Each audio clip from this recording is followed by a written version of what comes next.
Advocate S Jayasuryan അങ്ങേക്ക് മറുപടി നൽകാം. ഒരു മതേതര കാഴ്ചപ്പാടില്ലാത്ത സർക്കാരാണ് ഇവിടെ ഭരിക്കുന്നത്.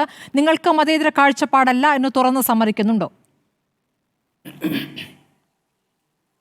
സ്മൃതി, ഒരു കാര്യം കൂടി ചോദിക്കൂ. നേരത്തെ ചോദ്യമുണ്ടല്ലോ, RSS രാജ്യത്തിന്റെ സ്വാതന്ത്ര്യ സമരത്തിൽ എന്ത് പങ്കുവഹിച്ചു എന്ന ചോദ്യമുണ്ട്. ശരിയാണ്, RSS എന്ത് പങ്കുവഹിച്ചു എന്നുള്ള ചോദ്യമുണ്ട്. ശരിയാണ് ശ്രീ പി ജയരാജൻ. അഡ്വക്കേറ്റ് ജയസൂര്യൻ പറഞ്ഞോളൂ, അതിനും കൂടെ ചേർത്ത് പറഞ്ഞോളൂ.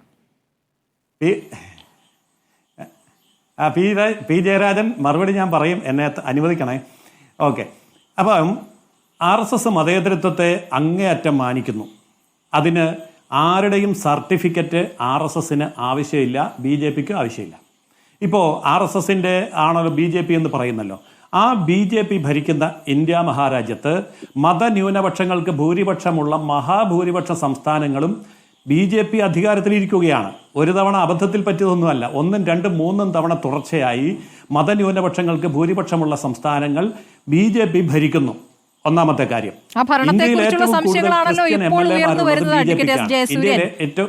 എങ്ങനെ ഭരണത്തിലേക്ക് വന്നു എന്ന സംശയമാണല്ലോ ഇപ്പോൾ നമ്മൾ രാജ്യം ചർച്ച ചെയ്തുകൊണ്ടിരിക്കുന്നത്. പറഞ്ഞോളൂ, തടസ്സപ്പെടുത്തുകയല്ല, ഇടയ്ക്കൊന്ന് പറഞ്ഞു. ചോദ്യം മതിയെങ്കിൽ ചോദ്യം ചോദിച്ചോളൂ. തടസ്സപ്പെടുത്തുകയല്ല, അങ്ങ് പറഞ്ഞോളൂ. ചോദ്യം മതിയെങ്കിൽ ചോദ്യം. ഇന്ത്യയിൽ ഏറ്റവും കൂടുതൽ ക്രിസ്ത്യൻ MLAമാരുള്ളത് BJPക്കാണ്, കോൺഗ്രസിനും കേരള കോൺഗ്രസിനുമല്ല. ഇന്ത്യയിൽ ഏറ്റവും കൂടുതൽ ക്രിസ്ത്യൻ മന്ത്രിമാരുള്ളത് BJPക്കാണ്, കേരള കോൺഗ്രസിനുമല്ല.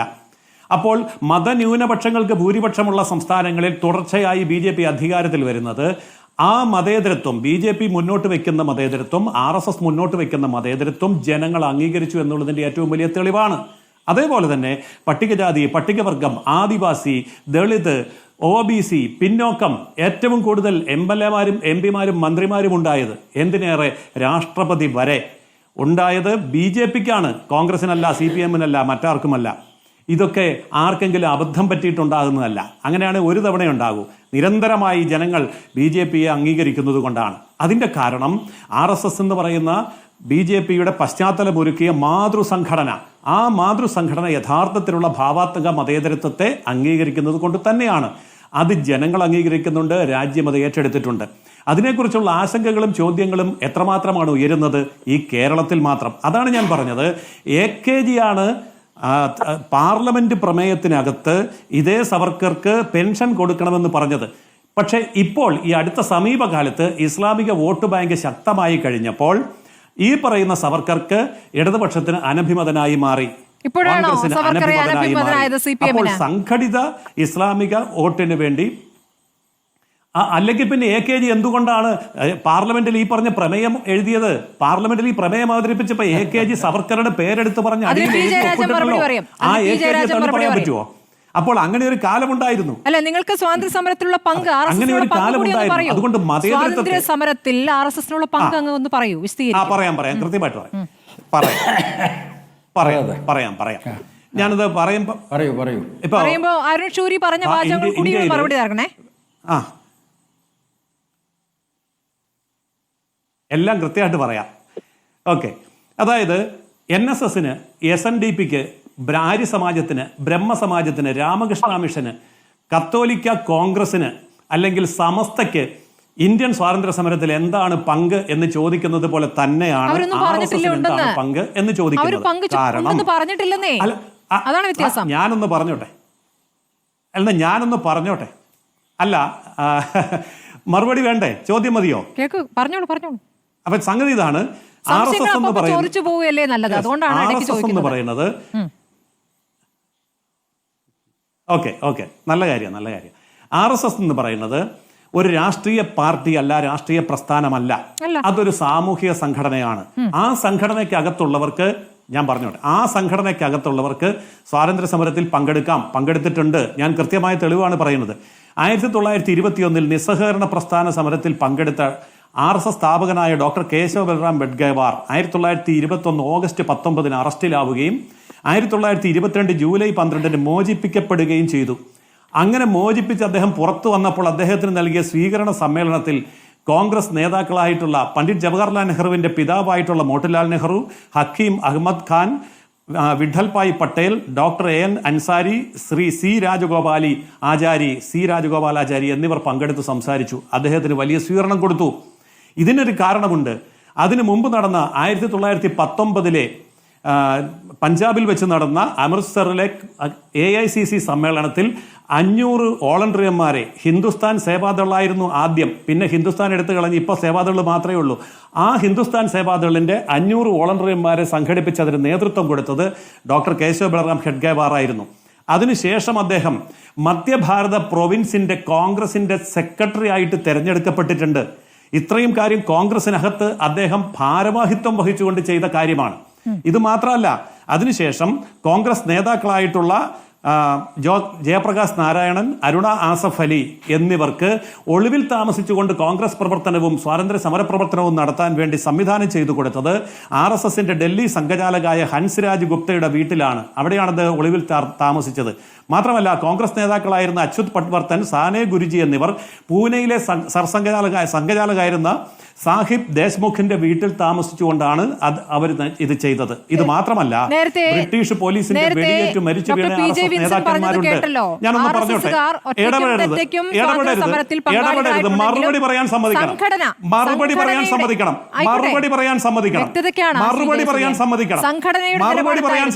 സംഘടനയുടെ നിലപാട് അല്ല, മറുപടി പറയാൻ സമ്മതിക്കണം എന്ന് മാത്രമേ ഞാൻ പറഞ്ഞുള്ളൂ. ചോദ്യം ചോദിച്ചിട്ട് അങ്ങനെ വിട്ടുപോകരുത്. എന്തിനാ ഈ ചോദ്യം മാത്രം? അപ്പം മറുപടി വേണ്ടേ?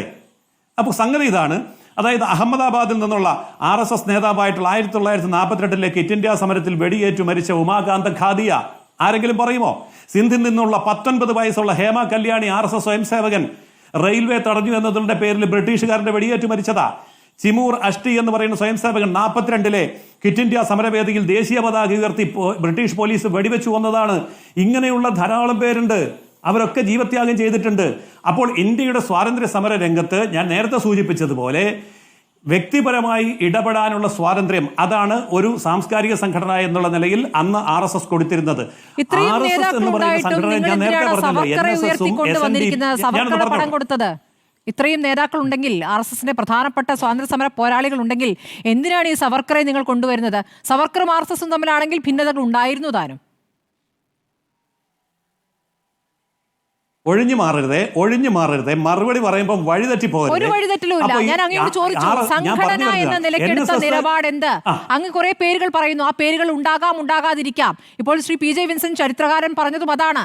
RSSലെ ചില നേതാക്കൾ ഈ സ്വാതന്ത്ര്യ സമര പോരാട്ടത്തിൽ ഒറ്റയ്ക്കും തെറ്റയ്ക്കുമുണ്ട്. പക്ഷേ സംഘടന എന്ന സംവിധാനം എന്ത് നിലപാടെടുത്തു എന്ന ചോദ്യത്തിന് അങ്ങേക്ക് ഉത്തരമില്ല. ഉത്തരമുണ്ട്. അത് പറയാൻ സമ്മതിച്ചാൽ മതി. ഉത്തരമുണ്ട്. അതാണ് ഞാൻ പറഞ്ഞത്. NSS, SNDP എന്ന് പറയുന്ന പോലെയുള്ള, അല്ലെങ്കിൽ കത്തോലിക്ക കോൺഗ്രസ്, സമസ്ത എന്ന് പറയുന്നത് പോലെയുള്ള, ആര്യസമാജം, ബ്രഹ്മസമാജം, രാമകൃഷ്ണ മിഷൻ എന്ന് പറയുന്നത് പോലെയുള്ള ഒരു സംഘടനയാണ് RSS അന്നും ഇന്നും. അങ്ങനെയുള്ള സംഘടനകൾ പങ്കെടുത്തിട്ടുണ്ടോ എന്ന് ചോദിച്ചാൽ എന്താണ് മറുപടി? അല്ല, അങ്ങ് പറയൂ, RSS എന്ന സംഘടനയെ കുറിച്ച് വിശദീകരിക്കും. അങ്ങയുടെ സമയം തരികയാണ്. ഈ സംഘടന എവിടെയാണ് രജിസ്റ്റർ ചെയ്തിട്ടുള്ളത്? എവിടെയാണ് അതിന്റെ കണക്കുകൾ ഉള്ളത്? എത്ര പേരുണ്ട് എന്നതിന്റെ കണക്ക് എന്താണ്? ലോകത്തെ ഏറ്റവും വലിയ NGO സംഘടന എന്നങ്ങനെ പ്രധാനമന്ത്രി എന്ത് കണക്കിന്റെ അടിസ്ഥാനത്തിലാണ് പറയുന്നത്? കാരവൻ മാഗസിൻ നടത്തിയ ഒരു അന്വേഷണമുണ്ട്, ഒരു പഠനമുണ്ട്. ആ പഠനത്തിൽ പറയുന്നത് RSS ഒരു രജിസ്റ്റർ ചെയ്ത ഒരു സൊസൈറ്റി പോലും അല്ല എന്നാണ്. സൊസൈറ്റി ആയിട്ട് പോലും രജിസ്റ്റർ ചെയ്തിട്ടില്ല എന്നാണ്. അപ്പോൾ എങ്ങനെയാണ് നിങ്ങളുടെ കണക്കെടുപ്പ് നടക്കുന്നത്? കൃത്യമായിട്ടും ഇന്ത്യൻ ഭരണഘടനയോട് വിധേയത്വമായി ഇന്ത്യയിലെ ഇൻകം ടാക്സ് ഡിപ്പാർട്ട്മെന്റിന്റെ മുമ്പിൽ ആനുവലായിട്ട് ഇൻകം ടാക്സ് റിട്ടേൺ സമർപ്പിക്കുകയും ഒരു സംഘടന എന്നുള്ള നിലയിൽ പ്രവർത്തിക്കാനുള്ള എല്ലാ നിയമപരമായ ബാധ്യതയും നിറവേറ്റിക്കൊണ്ട് പ്രവർത്തിക്കുന്ന സംഘടന തന്നെയാണ് RSS. എന്ന് മാത്രമല്ല, അതിന് രജിസ്റ്റേർഡ് ആയിട്ടുള്ള ഓഫീസുകളുണ്ട്, അതിന് കൃത്യമായിട്ടുള്ള പ്രസിദ്ധീകരണങ്ങളുണ്ട്, ഇതിന് ഓരോന്നിനും രജിസ്ട്രേഷൻ ഉണ്ട്, അതിനൊക്കെ ഭാരവാഹികളുണ്ട്. ആർക്ക് വേണമെങ്കിലും എപ്പോൾ വേണമെങ്കിലും ഇത് അന്വേഷിച്ച് കണ്ടെത്താം. ഇനി അല്ല എന്ന് ഇപ്പോൾ സ്മൃതി പറഞ്ഞതുപോലെ അങ്ങനെ അല്ല എന്നുണ്ടെങ്കിൽ കൃത്യമായിട്ട് കേസ് കൊടുക്കും. ഇത് നിയമവിരുദ്ധ സംഘടനയാണ്. രജിസ്ട്രേഷൻ ആക്ടും ഇൻകം ടാക്സ് ആക്ടും കമ്പനീസ് ആക്ടും ഒക്കെ ബാധകമാണോ ഈ സംഘടനയ്ക്ക്? ബാധകമാണ്. ആർക്കും പരിശോധിക്കാം. ഇനി ആർക്കെങ്കിലും സംശയമുണ്ടെങ്കിൽ ഇങ്ങനെ ഒരു കള്ള സംഘടനയാണ്, സംഘടനയല്ല, ഇതൊരു രഹസ്യ സ്വഭാവമാണെങ്കിൽ കേസ് കൊടുക്കാമല്ലോ. ഇവിടെ കോടതികളില്ലേ? അപ്പൊ ഈ കാരവന്റെ പഠനത്തിനെതിരെ നിങ്ങൾക്ക് കേസ് കൊടുക്കാമല്ലോ. കാരണം കാരവൻ പറയുന്നു നിങ്ങൾ എവിടെയും രജിസ്റ്റർ ചെയ്തിട്ടില്ലാത്ത സംഘടനയാണെന്നേ. കഴിഞ്ഞ മാസത്തെ കാരവനിലാണ് ആ ലേഖനം. ഞങ്ങൾക്ക് പരാതി ഇല്ല, അതുകൊണ്ട് ഞങ്ങൾ കേസ് കൊടുക്കുന്നില്ല. പരാതി ഉള്ളവർ കേസ് കൊടുക്കൂ. ശരി, ഞങ്ങൾക്ക് പരാതി ഇല്ലല്ലോ. ശരി, അങ്ങ് പറഞ്ഞ ആരോപണത്തിന് ശ്രീ